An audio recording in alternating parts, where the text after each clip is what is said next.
श्री राम कथा रस के पिपासु महानुभावों और भक्तमती देवियों, राम कथा प्रारंभ करने से पहले भगवान शंकर ने जिन शब्दों में श्री राम की स्तुति की, उन्हीं पंक्तियों पर हम पिछले कई दिनों से विचार करते रहेंगे। आइए आज पुनः उस पंक्ति में जो निज शब्द है उनके रहस्य को हृदयंगम करें। भगवान शंकर कथा के प्रारंभ में ध्यान में डूब जाते हैं और ध्यान में डूबने के पश्चात जब वे मन को बाहर निकालते हैं तब वो इन शब्दों में भगवान श्री राम की वंदना करते हैं। वे कहते हैं कि जिन प्रभु को जाने बिना ये झूठा विश्व भी सत्य प्रतीत होता है और जिसे जान लेने के पश्चात ये विश्व उसी तरह से खो जाता है जैसे जागने के बाद स्वप्न का भ्रम दूर हो जाता है। उन श्री बालक राम की मैं वंदना करता हूँ, जिनका नाम समस्त सिद्धियों को देने वाला है, जो मंगल के भवन है, अमंगल के हारी है। ऐसे दशरथ के आंगन में क्रीड़ा करने वाले, दशरथ के आंगन में घूमने वाले श्री राम की मैं वंदना करता हूँ।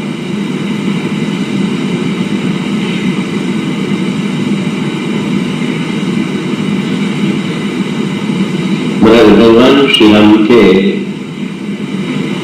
बाल रूप की वंदना करते हुए भगवान शंकर ने उन्हें दशरथ अजर बिहारी कहकर के पुकारा। वस्तुतः दशरथ अजर बिहारी कहने के पीछे जो बड़े महत्व का संकेत है, महाराज श्री दशरथ की जो भूमिका है, तो उस भूमिका पर एक दृष्टि डालने की आवश्यकता है।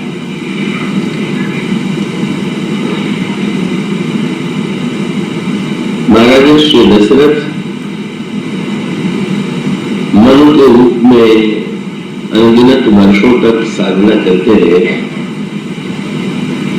उसके पश्चात त्रेता युग में जब दशरथ के रूप में उनका जन्म हुआ तो जीवन के उत्तरार्ध में उन्होंने यज्ञ किया।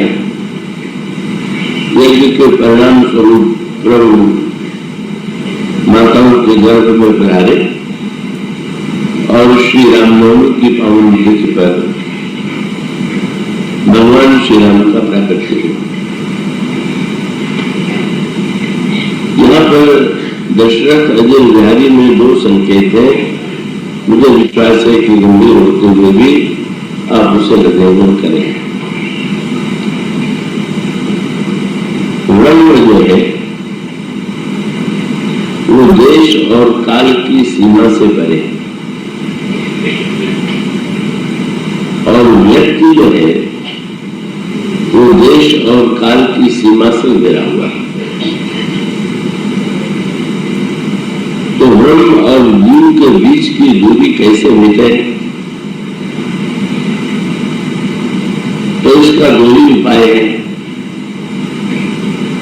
या तो जीव स्वयं देश और काल की सीमाओं से स्वयं को मुक्त करने में समर्थ, देश की सीमाओं से हम ऊपर उठ जाए, समय की सीमाओं से हम ऊपर उठ जाए और अपने व्यक्तित्व के घेरे को हम यदि तोड़ सकें तो असीम से हमारी भेंट हो सकती है, असीम से हमारा मिलन हो सकता है। जैसे नदियां, तो स्वामी जी ने रामायण में नदियों का दृष्टांत दिया ये नदी की जो समुद्र की यात्रा है वो क्या है? नदी जलमयी होते हुए भी सीमाओं से घिरी हुई है। नदी का कोई नाम और रूप है, और इसीलिए समय पा करके वर्षा ऋतु में यदि नदी में जल अधिक दिखाई देता है तो ग्रीष्म ऋतु में नदी में जल का अभाव सा प्रतीत होता है। नदी की तुलना गोस्वामी जी ने जीव से की और उन्होंने ये संकेत दिया कि जैसे नदी समुद्र की ओर क्यों जाती है। कहीं देखे तो नदी का जीवन परोपकार से भरा हुआ है। नदी के जल से समाज की बड़ी सेवा होती है। नदियों के जल से हम अपनी प्यास बुझाते हैं, अपने वस्त्र धोते हैं, स्नान करते हैं, और अन्न की आवश्यकता के लिए हम नदियों के जल से सिंचाई करते हैं। तो नदी में इतनी परोपकार की वृत्ति है, पर नदी परोपकार करते हुए भी बह करके किस दिशा में जा रही है। ऐसा लगता है कि यदि नदी को परोपकार करना है तो उसे रेगिस्तान में जाना चाहिए, जहां पर जल का अभाव हो उस दिशा में जाना चाहिए। किंतु परोपकार करते हुए भी जो नदी है, जहां पर जल का अभाव है वहां नहीं जा रही है, अपितु जहां असीम और अगाध जल भरा हुआ है कब समुद्र की ओर जा रही है। नदियों का प्रवाह समुद्र की ओर हो जाए। क्यों? नदी से पूछा गया कि तुम दूसरों का प्यास बुझाती हो, ऐसी स्थिति में तुम क्यों नहीं अपने जल का सदुपयोग करने के लिए रेगिस्तान की ओर जाती हो, बालू की ओर जाती हो, तुम समुद्र की ओर क्यों जा रही? नदी ने बड़ी सुंदर बात कही। नदी ने कहा लोग प्यासे हैं तो मेरे जल से प्यास बुझाते हैं, और मैं भी तो प्यासी हूं, और मेरी प्यास जहां बुझे उसी की खोज में मेरी यात्रा हो रही है, और मेरी ये प्यास जो है कभी समुद्र से मिले नहीं मिट सकती है, इसलिए समुद्र की ओर मेरा जाना अनिवार्य है। तो नदी समुद्र में विलीन होती है, और विलीन होकर के अपना नाम खो देती है।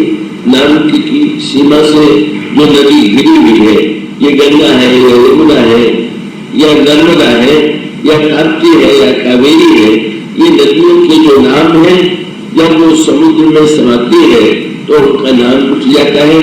उन नदियों के जल का जो अलग अलग रंग है, रूप है, वो समाप्त हो जाता है, और नदी समुद्र से मिल करके जैसे एकाकार हो जाती है।